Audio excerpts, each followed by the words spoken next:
చెప్పేవా చెవిలోన ఒక మాట, పువ్వులతో తుమ్మెద చెప్పే మాట.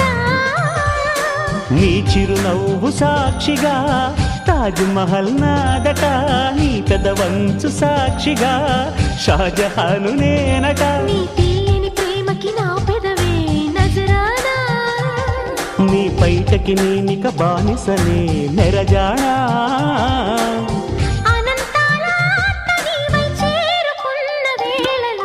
కోకలు కట్టిన కోయిలా కమ్మని కౌగిలియవే.